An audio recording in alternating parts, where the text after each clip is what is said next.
weak to like ice. And I think that might be it for him. you're double weak. Now, granted, it is a double weakness to ice, so a single ice beam will kill you for sure. You will go down in one shot. But it is very, very good. He is immune to electric moves. He is immune to ground moves. He has Intimidate, which is a meta-defining ability. It lowers the attack of both opponents every time you switch in with that ability. So that's very, very strong. You can just kind of keep cycling guys that have Intimidate in and out to just keep lowering the attack of opponents. Very, very powerful. And just very, very strong Pokemon overall. Good stats, things like that. So yeah, used to be that like Hidden Power Ice was the go-to secret sauce to keep Landorus in check. But then they got rid of Hidden Power, but they did add Terra type. So anybody can be Ice type now. Anybody can use Terra Blast while they're Ice type. Hasn't really deterred him very much though. Yeah, I think it's a really good point you make, and it's not something that we generally talk too much on the desk about, but the intuition of players in the heat of a match is what really sets a lot of the kind of the top caliber players apart from the rest of the field, and having the ability to kind of think on the fly and react and keep everything in mind that has transpired in the match so far, and then implement that as you're going forward within the match to get the advantage and maybe kind of overcome some of the problems that you almost face on just looking at a team sheet that you might not otherwise face. Yes, exactly. It's really about I hear cheering. as well, and that's why we sometimes Our match is happening. These really poor popular, commentators, but not much everyone like can play me, them very having to successfully fill dead because air. It may not suit the way that you play the game or that intuition like you spoke of. It's not something I think you can necessarily teach a lot of the time. It's an instinct that you have. And sometimes picking up a team that, yes, someone else is able to pilot really, really well doesn't necessarily mean that you'd be able to do the same kind of thing. So it's really about trying different teams, seeing what works for you, picking Gastrodon because Gastrodon works for everybody. It's a universal Pokemon. It really is. She's so right when she says this. Particularly coming into this tournament, when you have that debate of are you going for what you think is the meta pick or the comfort pick, sometimes the comfort pick, for me personally, is the one that should be chosen. I think a lot as well this season, a lot of results from some of the players that we've featured already today and the ones to watch have showed that the comfort picks are more or less the Pokemon to always go with, things that you're comfortable with. Pokemon that you know how they operate on a field, how they interact within a battle in certain situations, and how they can support your partnering Pokemon in a way to allow you to kind of start momentum building, because that's what you want to do in a match. You want to momentum build, you want to get your board positions out, and you really want to overwhelm your opponent. And having the Pokemon that you've got that comfortability with. This guy's right. Being comfortable with your team is the most important thing. Knowing your calculations, like knowing if I take a Moonblast from Fluttermane, I will always live no matter what with 12% HP remaining. Very, very important to this kind of game. Players who know their matchups and their calculations against like the meta moves that their opponents can possibly run do very, very well.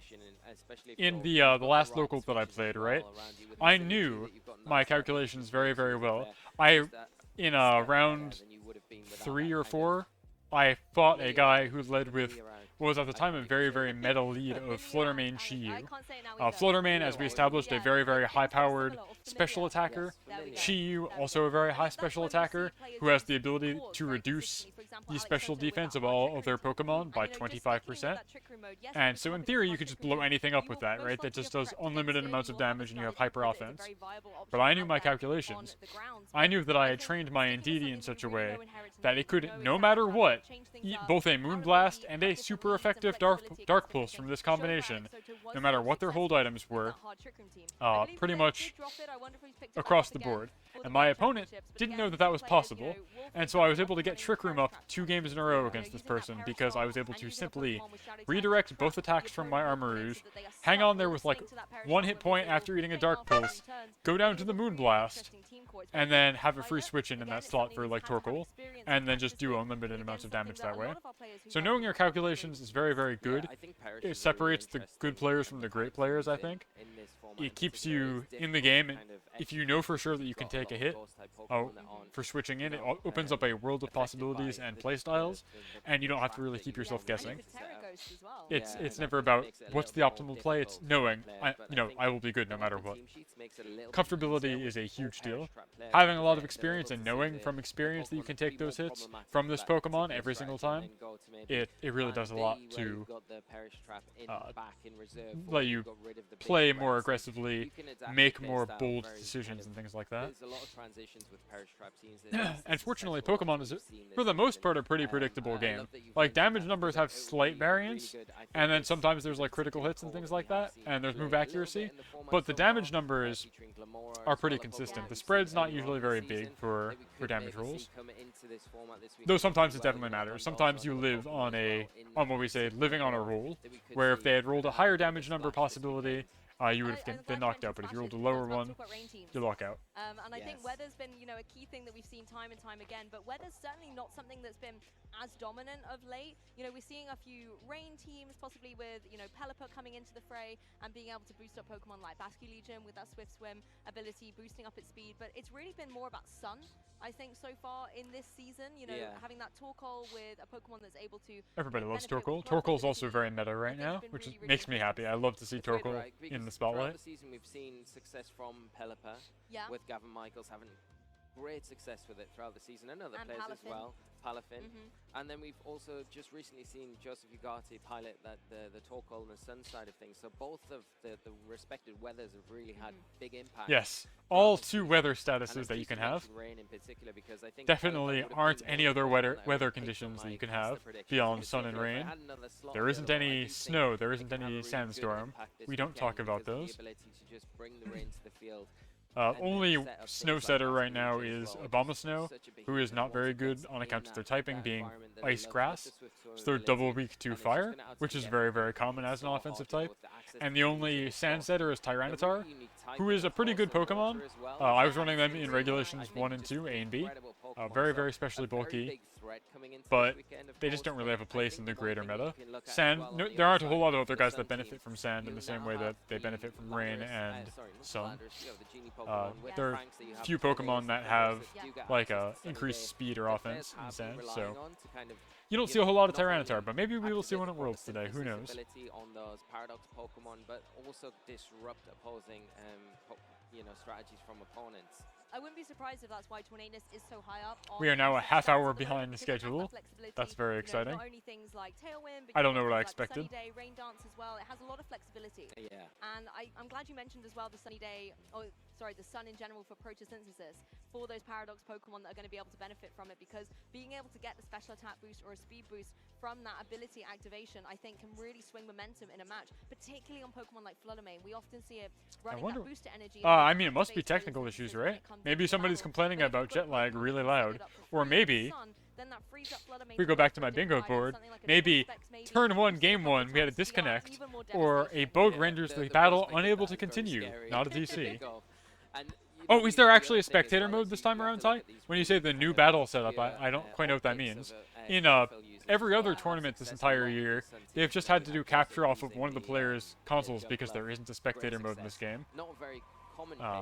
Yeah, so, Denshi, even though they're like locally next to each other, it's still a network thing, right? There's no link cable, it's wireless. So, I'm interested to see what the spectator mode looks like if they're finally rolling it out. That'll be cool. There are some Pokemon on the fringes of the format that you could see maybe coming in this weekend with the right support, like you say, with that Sunny Day, or in other cases like the Basculegion with the Rain Dance support. And going back to a lot of wires, yeah. The new face of Ursaluna has been so dominant in Trick Room, having fantastic synergy with the fact that I had the wires emote. What would the wires emote be? In more ways than one, it's got guts in terms of its ability, so it's going to be able to get an attack boost if it is hit with a status affliction. So if you're holding something like the Flame, It was used at one of the finals. I don't think I've ever seen like a dedicated spectator mode. Maybe I just haven't been paying close enough attention, or maybe I just wouldn't notice. How much damage it can deal with that, particularly if you throw a Terra And yeah, I heard some cheering. I think the thing with Ursaluna as well is like it's with the Cresselia, which is normally its common kind of partnering Pokemon. It's just finding that consistent okay. that core needs. I mean, we've seen the very first caster battle. No, oh yeah. I know Ray Rizzo was complaining about it in Japan. The spectator mode, he said, was not developed enough to be production ready. Welcome back, Fubo. We still have not started round 1, so you have not missed very much at all. You have not missed anything really at all. I've been talking about the meta. I don't know. They're behind the schedule. We're trying to figure out why. There must be technical difficulties. I don't know what it is. In a lot of situations, you set the Trick Room up and, Moongus just comes onto the field and ruins your day because it just spores you, or there's a number of other things that it can do. But with Ursaluna in that situation where it can come in get burned and not have to worry about the sleep so much, and has access to things like Earthquake that are going to be powered up through the Guts ability, makes it very, very hard to kind of keep in control. It definitely does. I don't know if What, Joe Amoonguss? meant Yeah, to it's a good start Pokemon trending name. that Ursaluna and the Weirdeer. You can't forget the Weirdeer The on that Weirdeer, team. yes. You know, definitely the first moment or glimpse that we got of Regulation D was that fantastic team. So Ursaluna may have started and may end Regulation D at the World Championships as the winner. Who knows? I think it's a strong. Ty, do you mean in Japan they had to use team codes and everyone's teams got leaked that way? That's really bad because, as I was talking about earlier, the offensive capabilities to really Japanese format is best of one closed sheets. So leaking your team is quite bad. Like, they need that element of surprise. It wasn't just Japan. It was Japan and Korea, right? Can give you an increased power boost, but I'm not super caught up on the Asia Pacific circuit, but I think it's just those two. Maybe Thailand. Maybe I don't quite know. Key for Ursaluna maybe to perform to that next level. And yeah, the Gastrodon plushies are because they're get another promotional Gastrodon distribution. This will be the third one this year. Yeah. All the Urshifus with close combat can hit hard, so. Yeah, they're all Pokemon that really give Ursaluna a hard time, even in a Trick Room situation, particularly Iron Hands. So giving yourself the immunity to that, I think can interesting. Be maybe the advantage that players can look at, and I'm sure players have probably looked at that. I'm not familiar with the spectator mode, so I'll be pleasantly surprised, I hope, when they unveil it in... And our players are seated at the stage, so let's head over Yes! there and we can start kicking off. The players are seated at the stage. This is a showdown. Pokemon will fight at this location. Champions Arash and Naoto. Yeah, and incredibly exciting. Alright, so let's see what their teams look like. Are they repeats of their prior World Championship teams in 2013 and 2015? Players are going to be kind of going up against it, wanting to prove a point, I think, because they Let's see. You know, which one comes out on top? Who's the better world champion, Lou? That's going to be the question, and I'm really interested to see if Arash is going to be able to try and get it a decade later. I just love the storyline that we're trying to maybe. It is crazy that these guys have been playing Pokemon for a decade. On your screen right now, wish that were me. And collected and focused. I wish I had started earlier. We can talk you through the team, but it's better late than never. It's never too late to get involved, I feel like. And I feel like Gen 9 is a more competitive friendly format than we've ever had before. The Iron Hands, Chi-Pow, and Landorus Therian form. Do I get to see their teams? They're going to show me on screen? They're talking about them. Do I get to see? With the choice specs item as well, kind of just taking that from previous formats and bringing it right back into Regulation D because of how powerful. The Whirlipede of Fate is turning. Decide the destiny. Round 1. Fight. Seen with the Urshifu, the Rapid Strike Pokemon, and also the Iron Hands as well. The more supportive role that plays. They're talking about these guys' teams. I want to see them though. I want to see the team list. Put them on the screen like they do at every other event. Show me. Ability to boost all of the power on these big physical type attackers on Arash's side of the field, including that Landorus Therian form as well, with a very interesting Terra type with the flying there, taking advantage of that aspect of its game. Yeah, a couple of Pokemon here are really interesting in Arash's team building. I want to talk first of all about the Urshifu. Urshifu, one of the Pokemon that I've really kind of picked coming into this tournament. One of the things it's got now that it didn't have access to before is Swords Dance. It already hits really hard, something like Surging Strike's getting those guaranteed 3 critical hits, but having a Swords Dance on there as well gives it that extra attack boost as well. It can really deal out a formidable amount of pressure. So it's going to be interesting to see if that's going to come into play in this match. Especially when it's supported with the Amoonguss as well, to potentially give it the room, or even the Iron Hands with that fake. Okay, there we go. So, these teams are not much like what we saw these two competitors win with previously. However, it is almost a mirror match. The only Pokemon that is different between them is Arash has Chien-Pao and Naoto has Chi-Yu. So Ty, our two Ruin Pokemon that we bet would be prevalent are present here. Otherwise, they both have Fluttermane, Amoonguss, Urshifu, Iron Hands, and Landorus. So this is almost a mirror match. You will use its Sword of Ruin ability to drop the defenses of the Pokemon on the field. Whereas on Naoto's side, Chi-Yu using the Beads of Ruin is going to drop the special defense. And you've got some key Pokemon like the Fluttermane that is going to really want to take advantage of that. The Fluttermane as well rocking those choice specs as if the drop on the special defense with the help of Chi-Yu wasn't enough. Fluttermane really wants to pack a punch with something like a powerful Moonblast, Thunderbolt, or Shadow Ball here. Lots of nice type coverage there as well. Yeah, no, I think interesting, the big thing going into this match, which Fluttermane is going to be faster on which side of the field. You know, I think that gives one of the players a really so even though it is kind of almost a mirror match, as the commentators are pointing out, like how you train your dudes definitely plays a big role, especially when things like speed tiers and defensive investment. Even though you both have Flutter Mane, one could be very fast, whereas one could be very defensively oriented, and that can make a lot of difference. So we will see how this plays out. I'm very interested. I feel like I wish they had the teams up all the time so I could think about it. It's difficult to say with the mirror match like this. I definitely think Naoto has the advantage here because he's got an Intimidate user and he's more specially oriented because he has the Chi-Yu and the Flutter Mane, whereas Arash has the hands and the Chen Pao, who are both vulnerable to being intimidated by Landorus. So I feel like they could do good Intimidate cycling with Amoonguss and Landorus on Naoto's side. Though that said, Shen Pao can throw a super effective Ice type move into both of those guys, and they don't quite like eating that. That's a good idea. I should open up the Victory Road Twitter. They have the teams up.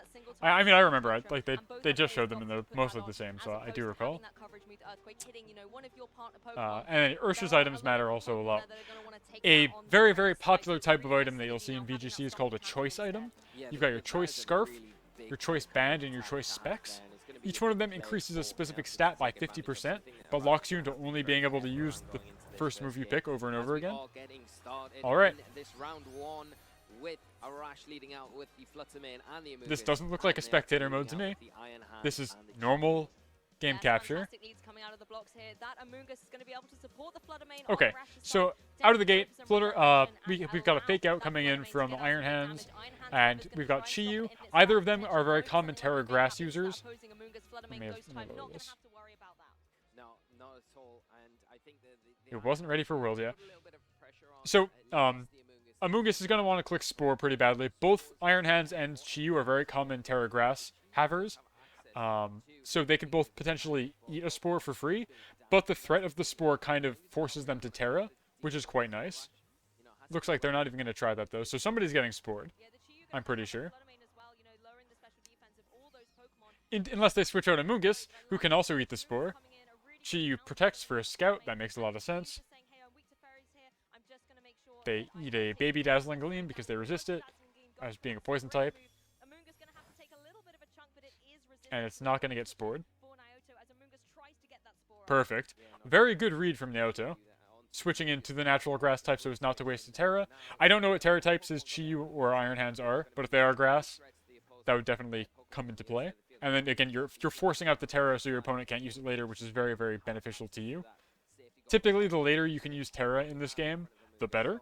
Also, I'm seeing Energy Ball on Arash's Flutter Mane, which is very uncharacteristic. I didn't catch if this Flutter Mane is holding a booster energy. I don't think they have a choice item. They don't have a life orb. They might have a focus sash. I don't know what the hold item is. I wasn't paying attention. Okay. And so now it looks like we're swapping Flutter Mane out for Urshifu.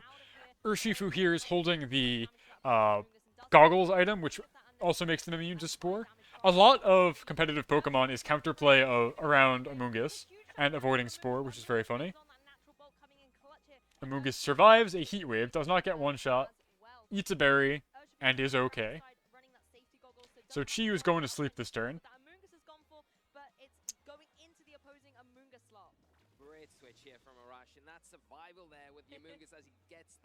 And that's why Amoonguss is the premier cleric Pokemon, eating a super effective same type attack bonus hit from Chi-Yu, who reduces your special defense by 25%, and they're able to just hang in there.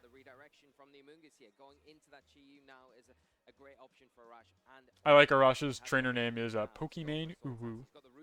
Very good. We like that. Very professional. So now Urshifu is immune to Spore because of its hold item.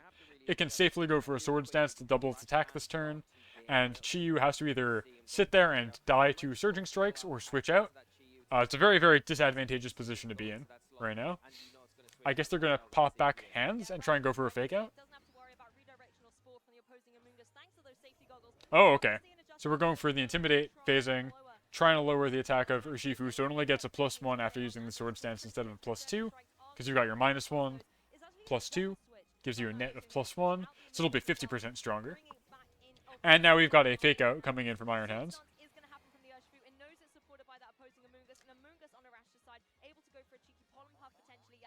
Pollen Puff side target to heal. Not bad, not bad. That's a brilliant turn. Recognizing that they're going to have to switch out and you can't spore the other Amoonguss. Not much else to do, makes sense. Coming in on the other side of the field does have the safety goggles, so it'd be a bit of a wasted turn. Opting to go for that Pollen Puff, get your I wouldn't be surprised if this Amoonguss switches out to heal, and then Fluttermane comes in, because they would be immune to the fake out, but it looks like that's not what's happening here. It looks like we're just going for another Spore. Trying to force out that Terra again. And really pose some big threats to both the Amoonguss and the Urshifu on Arash's side of the field.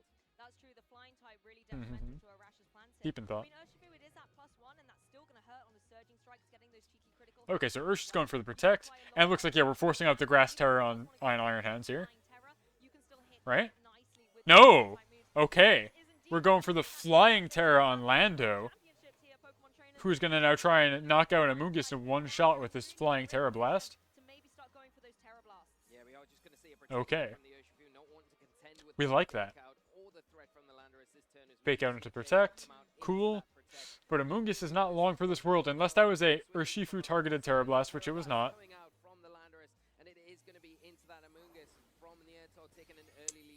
Alright, so now it is 3 to 4. First KO of Worlds is this Amoonguss. Wouldn't have it any other way. Pokemon from the back, something like the Chienpao is what we were talking about earlier. That amazing synergy, lowering the defenses will even give Urshifu even more Okay. power behind. Xianpao now is a very advantageous Pokemon to switch in. Ice type will pretty much guarantee a one-shot into Landorus, I think. It can Terra Ghost to be immune to a lot of like close combat type stuff from Iron Hands. Sucker Punch is a priority move also, which is very, very strong. And now Urshifu is going to love having both opponents have 25% less defense, so that's very good.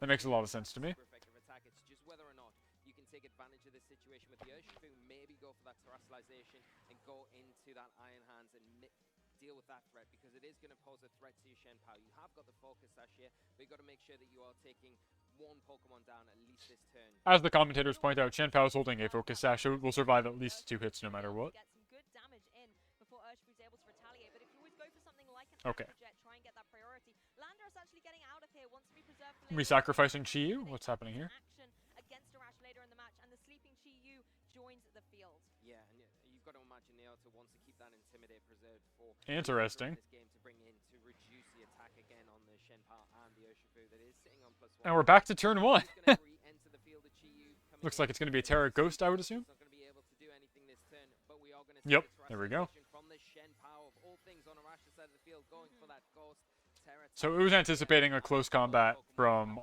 Iron Hands. Didn't want any part of that. Even the score up for Arash going. So this Terra doesn't really do anything for them. Switch on Aotis saying means all action is happening on Arash. It's all attack defense. There's no speed debuff, Nice switch, and the surging strike is- fortunately. I love the way that Bingo. to constantly make these switches, but look at the switches he is making, correctly predicting what Arash is Hold going on. to and bringing in Pokemon that resist them. The Rocky Helmet as well on that Amoonguss, a fantastic switch in, going to be hit Surging Pain. 3 times that Rocky Helmet damage. There we go. Going to be whittling away at that Urshifu. Look how much damage Amoonguss did by doing nothing. From the outside to get in Amoonguss with the Rocky Helmet, you know, doing Urshifu There we doing go. damage to itself and then So Urshifu just hit Amoonguss holding a Rocky Helmet 3 times with Surging Strikes, which knocks off half of Urshifu's life, because each hit against a Rocky Helmet wearer does 1/6 of your life, and Surging Strikes hits 3 times, so big damage. options if you are now to Arash sitting in a good position. If the Amoonguss switches out to the Landorus and the Astral Crash comes into that slot, and not really going to appreciate taking that. And again, the Iron Hands. So that is one spot on my bingo card, Surging Pain. I should also fill out the free slot. That's something for me to do. That's true. Amoonguss here just going for Protect. Doesn't want to have to take any damage, but of course, Unseen Fist on that Urshifu will be able to break through. There we go. If it is indeed targeting that slot. Instead, it was the Ice Core Crash from the Chienpao going into the Protect, not going to be dealing any damage. Who was the Urshifu decided to target? Chi-Yu's going to be taking its turn of sleep here, just resting out on the field here for Naoto. As Urshifu goes for that sword. Ooh, very greedy, but very good.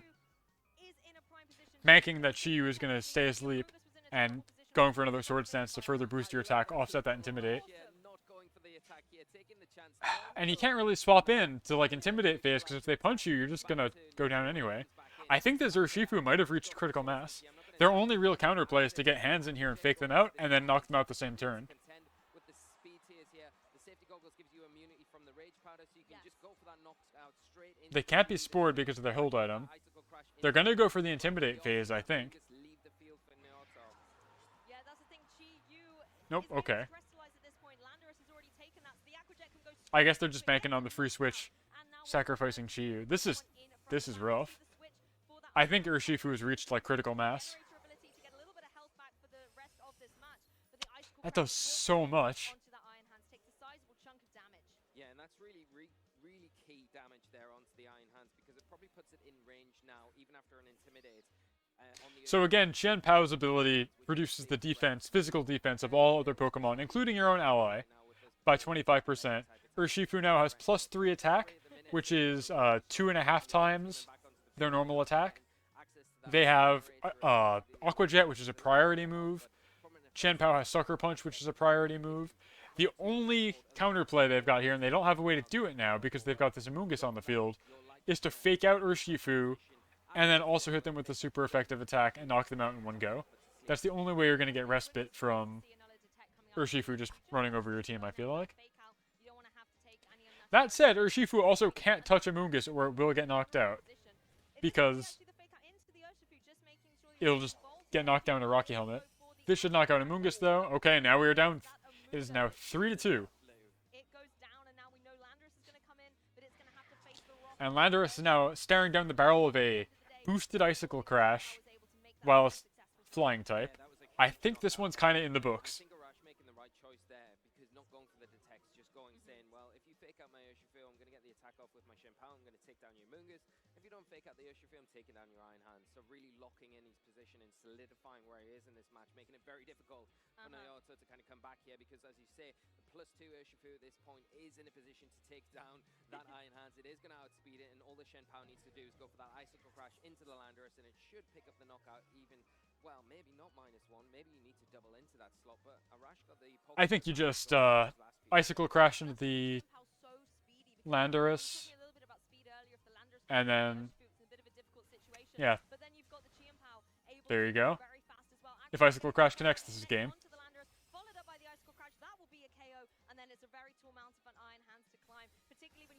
Iron Hands can get one knockout here if it hits Urshifu, I think, but it doesn't have what it takes to get both.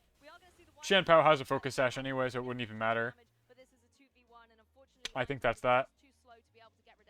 Yeah, and I think just a great choice there again from Arash to just make sure, I don't want to miss the knockout. Shenpao -1, might not get it with the Icicle Crash, going for that Aqua Jet as well, just to solidify that knockout, that turn, and really putting himself in a dominant position here where the Iron Hands is not looking like it can do. Yeah, I would expect the opponent to concede this match.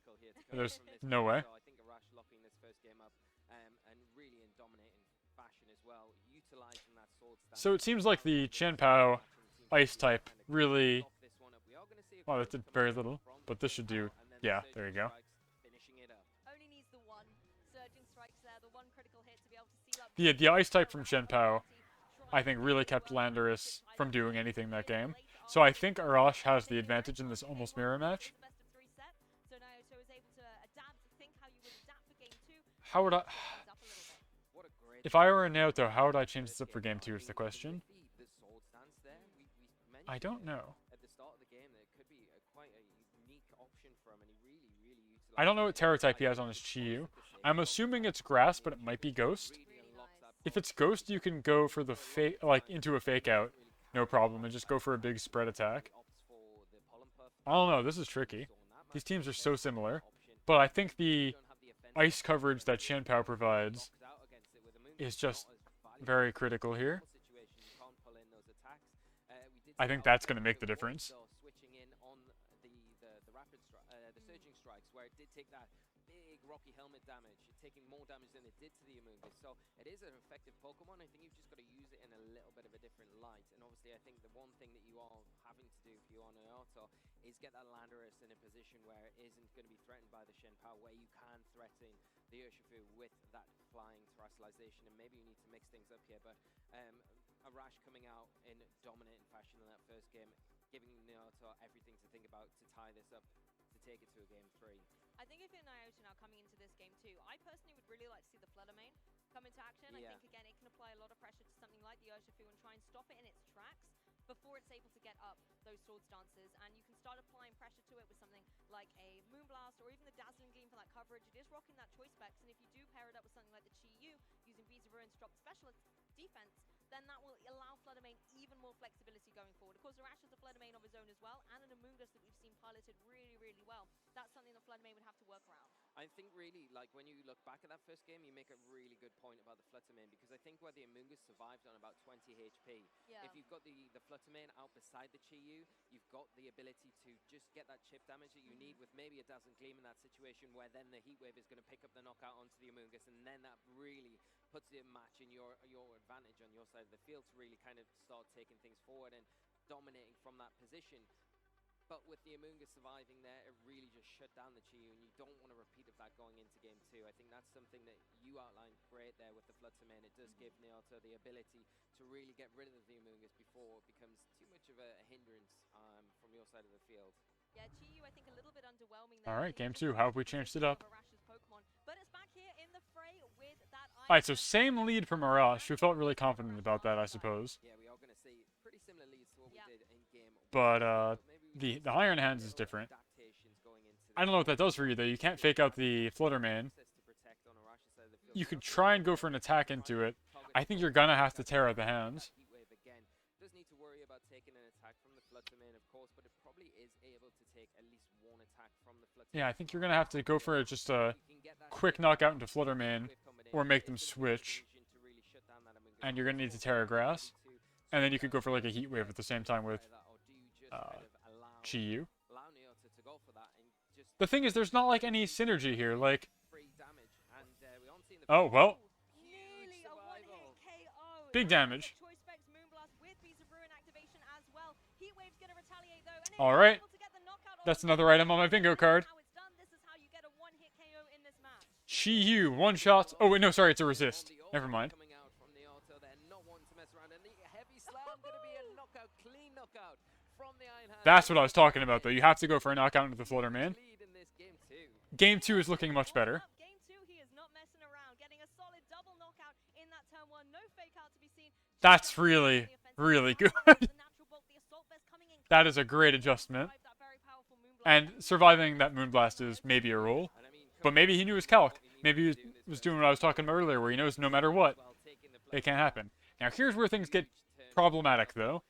Because both of these Pokemon have a priority move, so they can guarantee knock your Iron Hands out. You've done your job. Kind of the trade for the Fluttermane was enough. Allow this to go down. Have you got And they can probably one-shot Chi-Yu also, unless Chi-Yu Terras. So it can be a little bit of a problem here. So I don't know what the turn 2 here looks like. Very good turn 1, though. It is immediately a 4-2. Still is going to be hitting pretty hard. Shenpao not the strongest of Pokemon on the defensive side of things, so would appreciate probably not taking a Heat Wave. I think you probably just... Well, no, I think you might want to preserve Iron Hands, because then you can send it back out for at least a fake out. So I think you maybe just... Nope, okay. No switches. But they got a flinch. That's tragic. At that point, Surging Strikes gets the knockout on the Iron Hands, going to be moving faster, but that poor Chi-Yu, yes, it was at, -2 special attack thanks to the overheat, but it still would have been able to hit so hard into that Chi-Pow with something like a Heat Wave. That flinch might have been game deciding. So Icicle Crash from Shenpao flinched Chi-Yu, preventing them from being able to use overheat again. Which is like quite bad. It would have brought Shenpao down to Sash, and then a fake out or anything else could have... there wouldn't have been a fake out. But any other move would have been able to chip it down. Into these latter stages of this match. Potentially now you've got to go for it again, and the Chi-Yu in a position where maybe an Aqua Jet is enough. If the Urshifu isn't intimidated, it can go. So this is, I think this is Mystic Water as the hold item on this Urshifu also, because it doesn't look like it's been choice itemed. It doesn't have a life orb. So it's probably Mystic Water, so the water attacks do 20% more damage on top of everything. Alright. Intimidate. That's very helpful. But you are still very vulnerable to that Icicle Crash, so I don't know what you do about that. Which move do you want to, try and avoid more, the Sucker Punch or an Aqua Jet, for example? Even something like an Icicle Crash and Aqua Jet would be able to get the KO. And you can't Terra away from being weak to Icicle Crash, so this seems very good.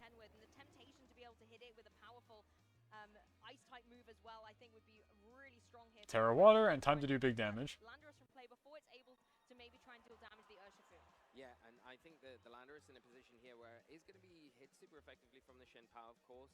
It is going to be outsped as well, so it's going to be vulnerable to flinches like that Chi Yu was. But at the same time, I think Arash has to make a decision here, and we are going to see him go for that terrestrialization with the Urshifu this turn into that water Terra type. But it is going to be Naruto going. So we know that the Landorus is faster because it's Terra-ing first on a turn where they both Terra.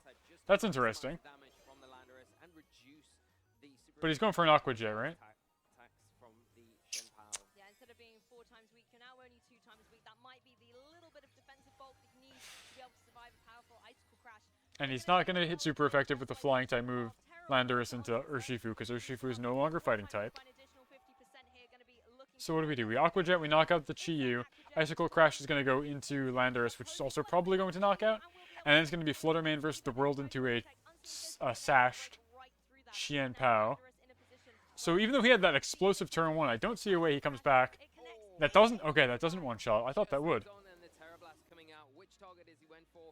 It is into that Urshifu, but not weak to it anymore. Is able to survive for another turn. And that Now probably putting that Landorus in range of an Aqua Jet to go down this next turn. Be all down to what Naoto picked for his if this Flutter Mane that's about to come in has a Focus Sash, it could be very good. I think a Dazzling Gleam picks up on Ursh. Oh yeah, how so? Tell me about it.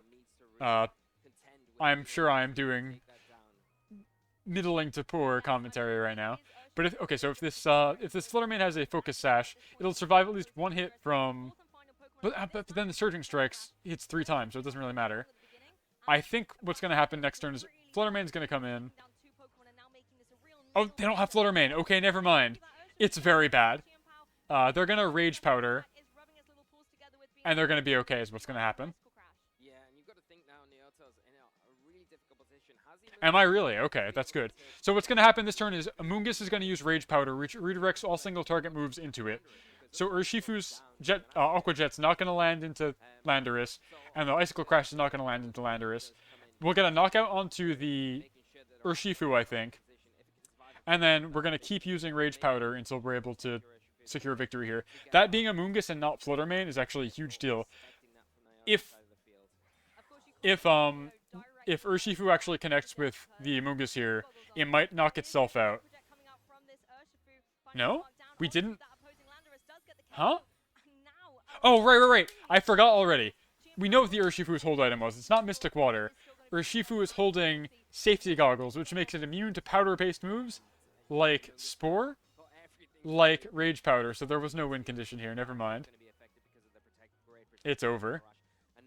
There's just no way. And then go for another attack with the Urshifu here, or as we're seeing, locking into the Sword Stance just to make sure that you are having the hits. That's going to hit super effective for over half. You'll eat your berry. Oh, that doesn't have a berry? Does it have like a pinch berry? And it flinched. That's game. I forgot that we knew that Urshifu had the resistance to Spore.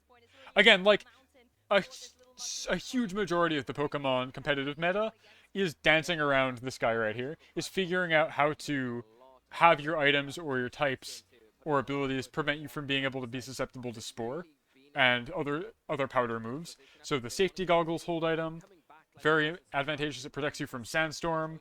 It protects you from powder moves like Spore. It protects you from being redirected by Rage Powder. Being Grass type also protects you from those things. Wow.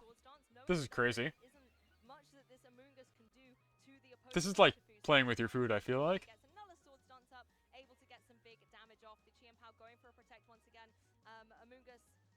Not able to get any damage on the board, targeting down that Qian Power instead. Yeah, and I think that's, that's rough. You've got to try and target that down, because if you are going to be hitting into the Amoonguss with the Urshifu, you will be taking Rocky Helmet damage. So yeah. So this next hit that Urshifu tries to throw out will be its last. It'll get KO'd against the Rocky Helmet being held by Amoonguss. But it may not come to that. Yeah, so the Rocky Helmet does chip damage. Yeah, I don't really know why you don't tap out at this point. Like, when Urshifu uses Aqua Jet or whatever next turn, it will knock out the Amoonguss. It will also knock out itself, but it doesn't matter because the other guy still has his whole Chanpao.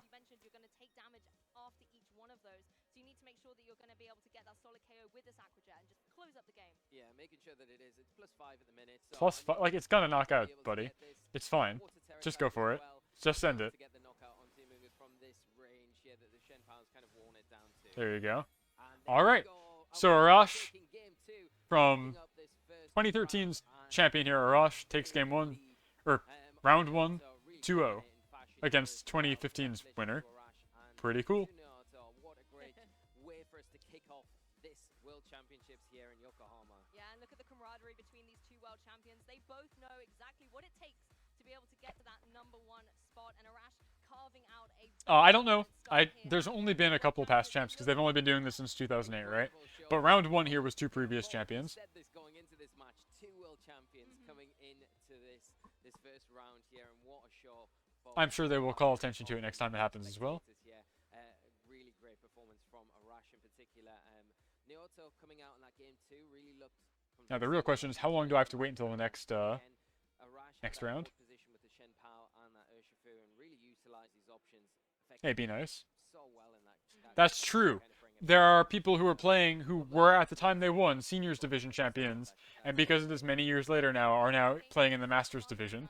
That is true. I don't know who they are, but that's a great point, Ty. They have aged up into this division and are still playing at a world-class level. something that was a discussion point because it has such great synergy amongst those two Pokemon, and the flexibility you can have as well with Terrestrialization. You know, we saw the If you know their names, feel free to pop them in the chat. Like, I don't know who the Iron Hands in its prior champions were. and then seeing the Terra Water this time for that extra offensive pressure again showcase why Terrestrialization is such a cool concept. You get offensive and defensive modes. Yeah, and I just love the combination of that safety goggles item on it with the sword stance.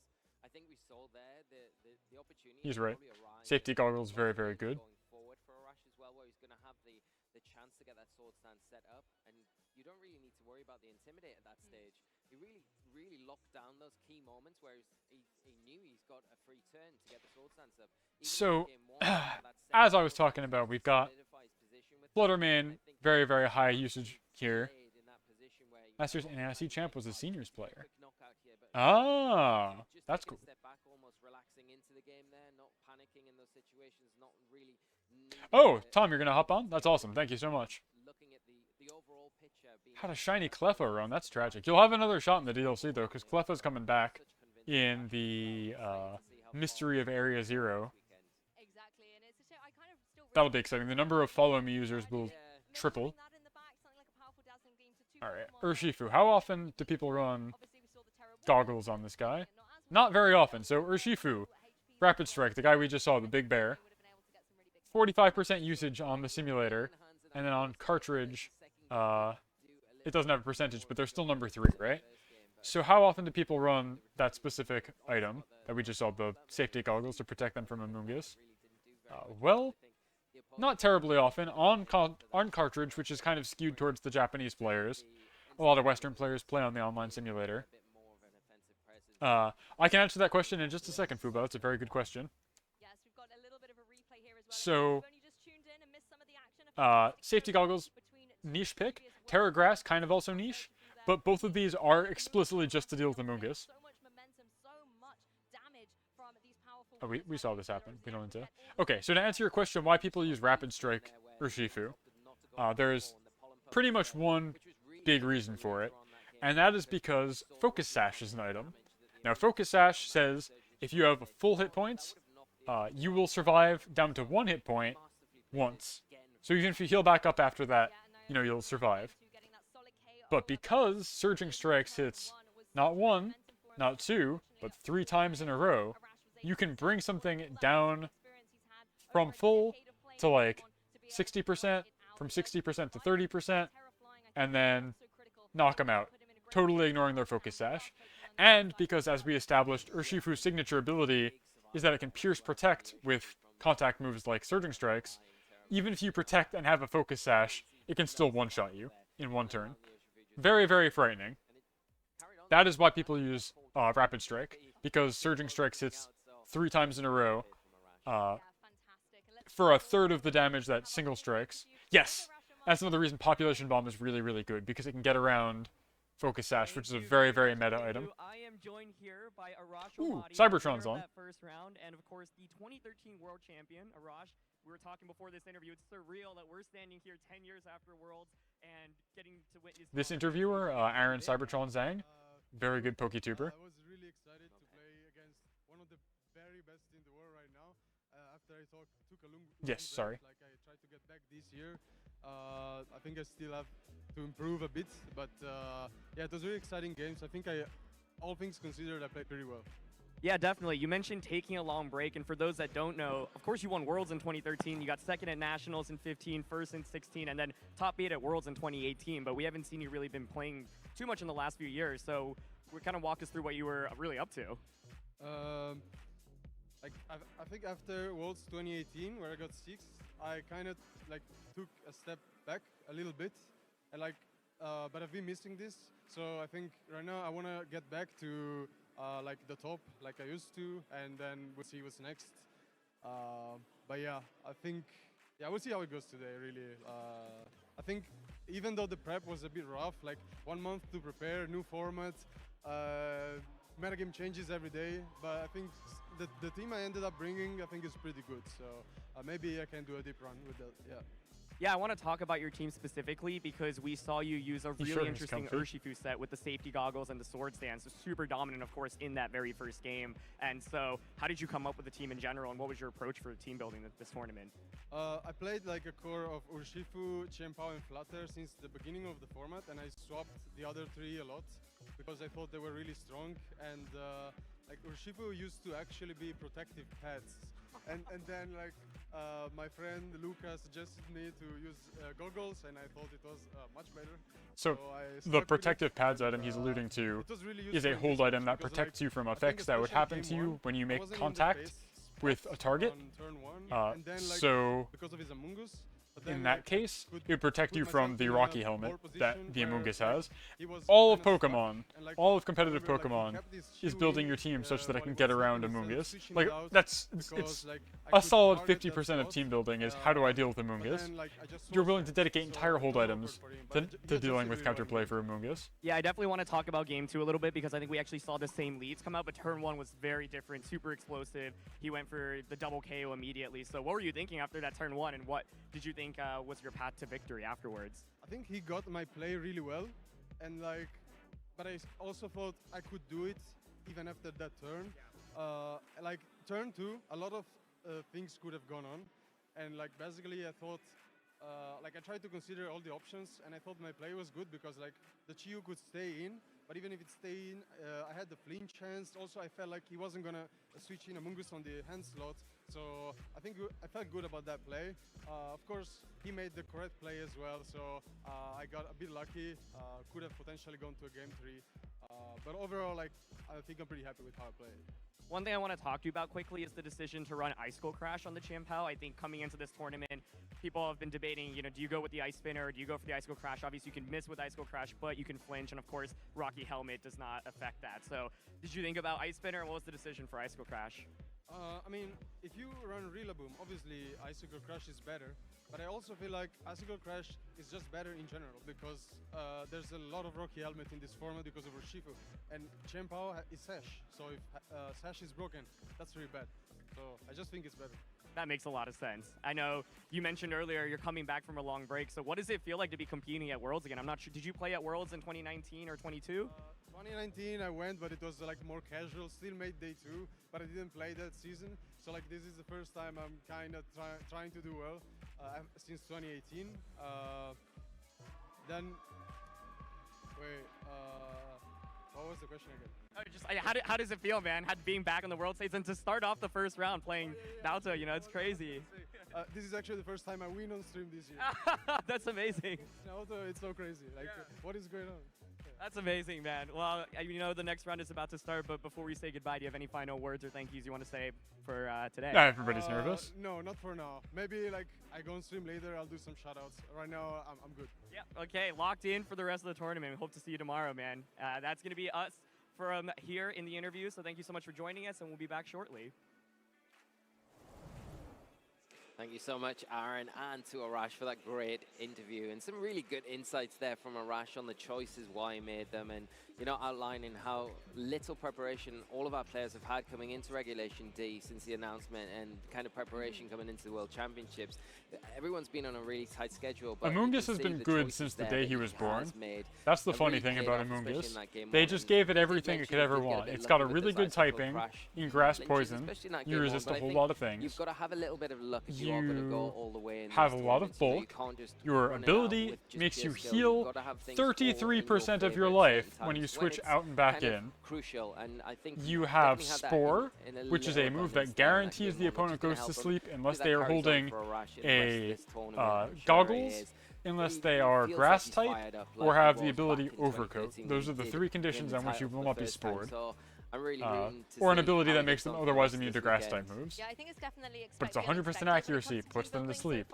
It has Rage Powder, which is a powder version of the redirect move Follow Me, which draws in all single target attack moves from your opponents. Hold on, let me lower browser audio again. So you've got that, and then it's got the move Pollen Puff, which I think was new in Gen 7, which is a powerful special bug move that if you target your ally, they heal 50% of their life. So it just has everything it could ever want. It can heal its allies, it can draw fire for them, it can place disruptive statuses, it can heal itself, it's got a good type, it's everything you could want in a cleric. And it's been like that forever. Other than the addition of Pollen Puff, which I believe is a new move, it's been like that since Gen 5. Yeah, again, I was talking about this. The two fellas who we just watched, who were winners in 2013 and 2015, both had Amoonguss on their winning teams in 2013 and 2015. Amoonguss was there, and I bet it had the same moves. I don't know if I have access to that information, but I bet it had pretty much an identical moveset. Then you're prepared for that, and you're willing to take that just for the trade-off of that extra power, which can come in crucial in certain times. Amoonguss will just always be, until something drastic happens. Even Terra, where you can become grass type on anybody, has not put a dent in its usage. Yeah, it was Gen 7 with Rimbombi, that's what I thought, yeah. And now it's a TM, so lots of guys get it. And it's just really good.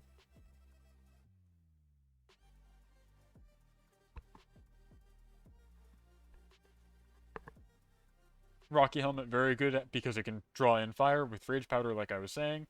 So you can make people hit themselves, basically, all the while you're healing when you switch out and back in, or just not taking very much damage at all because you've got a very strong defensive stat spread and typing.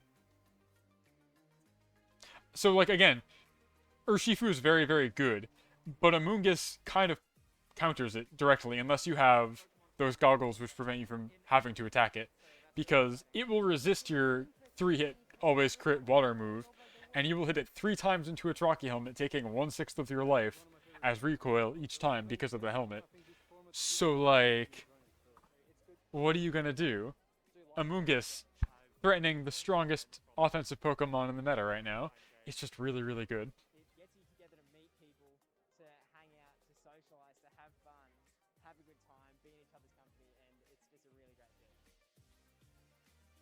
Be resisted, but it looks like that is a knockout. Yakovovich is your first ever Oceania International I still don't know how Pokemon Go works.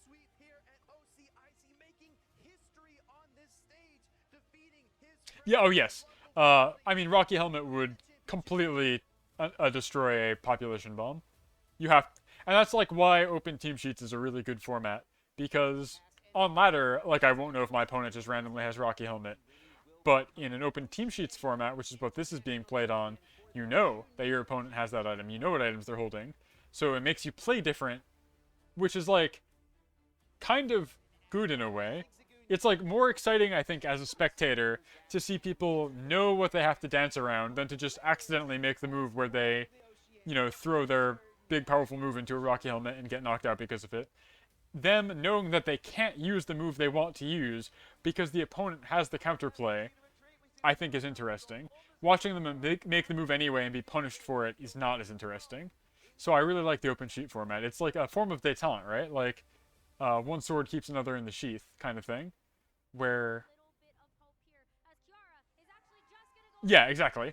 Ty is absolutely correct. Where if you had the right connections, top players were basically playing open sheets because it was closed sheets, unless you had your spy network watching all the events, being in the friend circles, getting the team building information and then sending it back to you. So now it's really much more of an egalitarian format for information, which is good as a rookie player because you can like get the open team sheets of winning teams after the event. They all get published. And as a player, you like don't just get blown up by a random surprise, and you are not working at an information disadvantage if you don't have a large network of people collecting information on your behalf. Yep, exactly. You've seen me play with rental teams a whole bunch. That's kind of a similar thing. But yeah, the top like 128 players have their team sheets published pretty much without fail by the tournament organizer. Yeah, and so JP World Qualifiers is a completely different beast. There is no open team sheets there. It's best of one. It's all like ladder. They're I don't understand. I feel like it would put you at a disadvantage as a Japanese player, and I feel like Pokemon Japan may be doing a disservice to their Japanese audience in that way, because you're going to be training your hardest to come up with these really good best of one teams that have like excellent surprise factor, and you're going to be really good at reading and making good guesses about what your opponent has just based purely on team composition. But then that doesn't pay off the same way when you're in a best of 3 open sheets format and you're suddenly now on like completely equal knowledge footing. So it's really weird. I don't know why they continue to insist on doing things this way. Because they're, again, Worlds is the same for Japan and the rest of the world. Everybody's playing best of 3 open sheets, but that's not what Japan has been playing to get here. So it's so strange. Winning EUIC feels pretty good. It means a lot. I haven't been able to win an international ever. Like the last time I ever made finals was in 2017 and I got second. So being able to finally get past second place feels pretty good. I'm definitely worried about facing Gabriel Agati. That finals match was really close. I definitely think he had a really good chance at winning. I just got a little bit lucky near the end. So the divisions are junior, senior, and masters. What we're watching today is all masters division, which is ages 16 and up. But in practice, it really means like 25 and up. I don't think there are too many. There's like a bit of an age gap, as Ty mentioned. There are people who aged up from seniors into masters, and so they're on the cusp. But seniors is ages, I think, I should know this, 10 to 16? Yeah, 17 plus.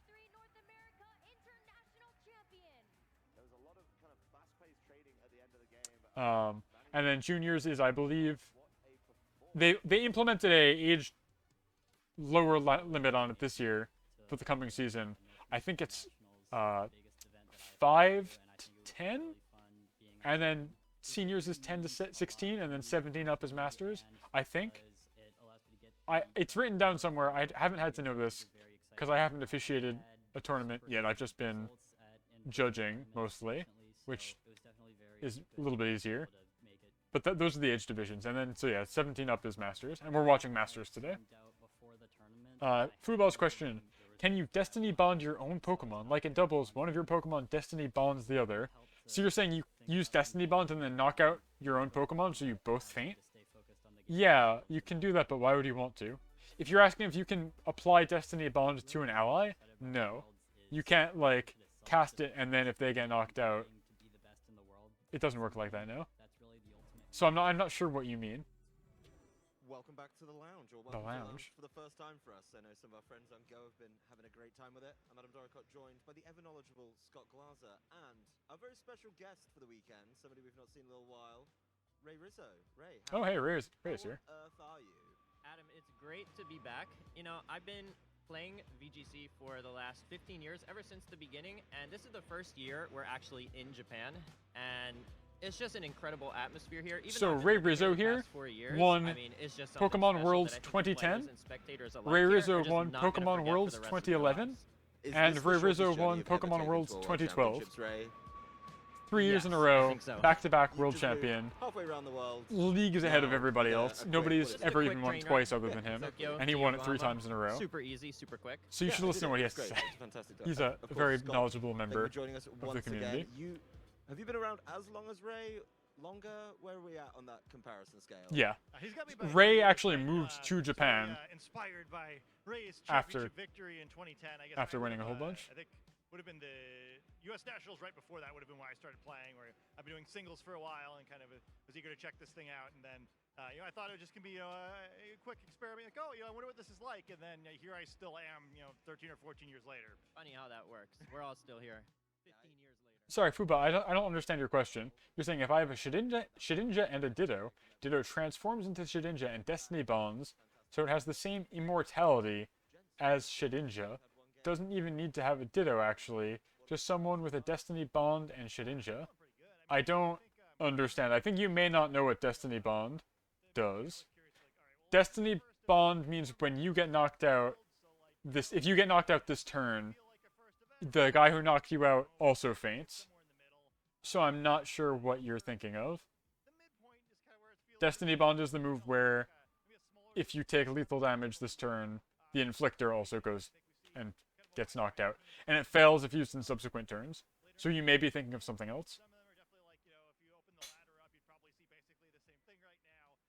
But I mean, I think everyone looks comfortable, right? I think everyone's gonna have the chance to. I'm not sure what you're thinking of. Unexplored territory. Yeah, and seeing round 1 feature 2 former world champions, I mean, as a world champion myself, I mean, even me, like watching that match and seeing that pairing come up in round 1 is just, you just can't wait to kick off the day with such a high quality match like that. It was a pretty easy choice for us, right? We looked down. No, that's not how it works. Like, Arash won in 2013, Naoto 2019. They seem to be on the same line. All good. Let's pull that one. So all good. Really good. What do you think of the match, though? I mean, we did come into. Yeah, it's a self-cast thing. Regulation D is, as you say, unexplored. And it applies a Players buff can over you explore where in their if own you time. are knocked out, Where did that the match land attacker on your expectations, is also knocked and out, how do you and it think it's fails set if the used in tone subsequent for the turns. rest of today, So you can't just keep weekend, using it every in turn. general?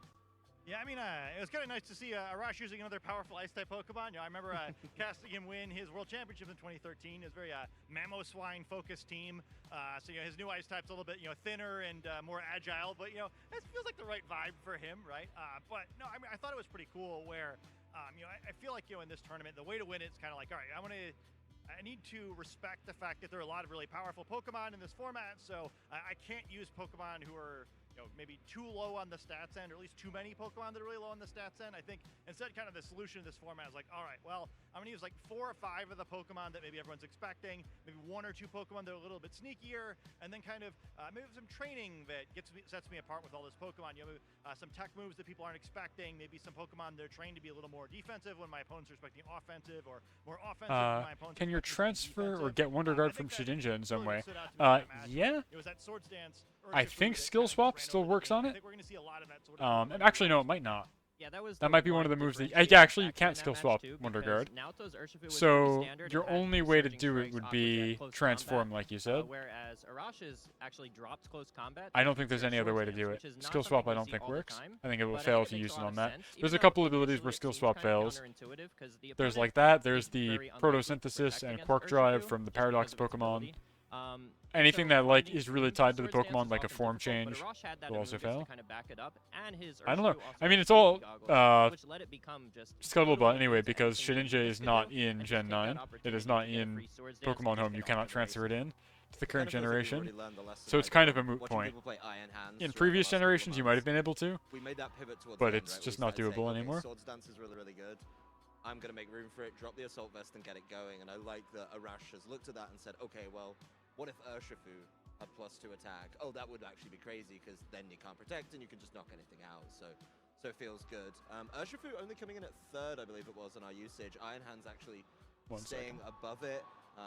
What, looking at that usage, surprised you, or was that exactly where you gents were feeling it?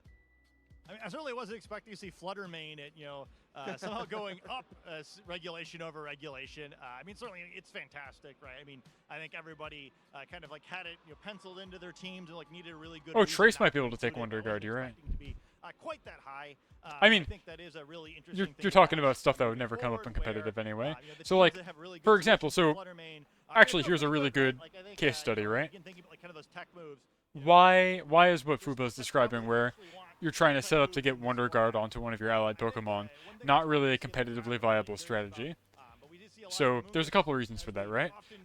First and foremost is it's very easily telegraphed. You need to always bring your guy who has Wonder Guard, in this case Shedinja, and you need to bring a guy who has Skill Swap or something equivalent in order to copy the ability. And because in competitive you bring 4 guys out of your team of 6, now half of your team is dedicated to setting this up. Additionally, you've got a Pokemon that doesn't really offer a whole lot beyond its ability in Shedinja, and you're also dedicating a whole turn to casting a status move onto your own side of the field with Skill Swap, which would let your opponents do anything they want. They could set up with a powerful Swords Dance, they could like taunt you or something, which totally disrupts it, and if this strategy gets disrupted, neither of these Pokemon really offer any kind of recourse on their own, and the whole thing kind of just falls apart. So that kind of makes it frail. You don't really want strategies like that where you have to spend a whole turn setting up and not doing damage, or not disrupting your opponent's game plan in some way. If you give your opponent a free turn where they can then use any moves they want, you're typically going to have a bad time. So that's why you won't really see that. That said, Shedinja actually has had like a niche usage in prior generation formats as kind of a closer, because the ability we're talking about here, Wonder Guard, means you only take damage if the attack is super effective. So as a closer, Shedinja is actually not bad because it's a decent win condition. If you're able to, for sure, knock out every opponent, every Pokemon that your opponent has that could hit super effective into Shedinja, it is just a win. Like, they will not be able to deal with you, and you will win on timer. So it is actually, does have its own niches, but it's not in Gen 9. Because if it was able to tear it into something that had fewer weaknesses, that would be very good. And it's just not here. Yes, playing competitive is all about maximizing every action as much as possible and having multiple modes of play. If you only have one game plan, remember that these are best of 3. So it might work the first game, but your opponent will adjust, and if you are not able to adjust in kind, you will just get walked over in games 2 and 3. The differences between the team are really going to change the options both players have available. So yeah, I mean, I think even if you're one of those players, like you really are excited when you're watching this to see all of like the really niche Pokemon. You might be a little disappointed that there's fewer of those, perhaps at least in day 1, than you might have expected. I think that it's worth looking at the details because the way these games plays out should be really exciting, even if we see a lot of the same Pokemon. I think Heatran in particular, I'm really excited where. No. So the way doubles works, another great question, Finishka. So Pokemon, as you are probably familiar with, is a team of 6. In the competitive format of doubles, you will then, at the matchup screen, you will select 4 of your guys to bring into battle, and you will do that each of the up to 3 games, and they will be different each time. So you can very easily make adjustments for game 2, bring a different starting duo, bring a completely different pair of guys in the back, things like that. So it's team of 6, bring 4 is the competitive format, and then it's doubles, as we're seeing. So you're not stuck with the same 4 for the entire 3-game series. That would be really, really tricky. But any Pokemon that's able to slow down a game seems to end up on a game I'm casting, so I am a little bit nervous about Hisui and Gudra. I think it makes a lot of sense on paper with the steel typing, and as you were saying, you have to bring a steel attack now. It's not like you just take the steel type and you use it for that, but them being able to slow the game down in what can be a really fast-paced format feels interesting to me. I will be right back. I'm going to go fetch some more water. We can follow up on that later. But it's probably the one for me that it's so different to what we've been seeing for the past few months with everyone going, you know, Fluttermane, Iron Hands, and just dealing big damage. Yeah, I really want to see it. I enjoy Gudra a lot. Just I think like that sort of like unconventional win condition is always really fun for me to watch. Where when you're not just trading Pokemon back and forth and you're kind of working towards something else, I think it's fun to just kind of like see how the trainer's thinking. I mean, for me, certainly, yeah. I mean, I think the Basculegion's the one that's probably going to wind up being the highest usage. We're talking at the North American International Championship about how big of a threat it seemed like Ursaluna was going to be. It seems like, especially in the West, players have backed off of that a little bit more. I think Japan still seems to be a little bit higher on it than the West does, but there's a lot of like the Rain Basculegion thing flying around in day 1. I think that's going to be a lot of fun.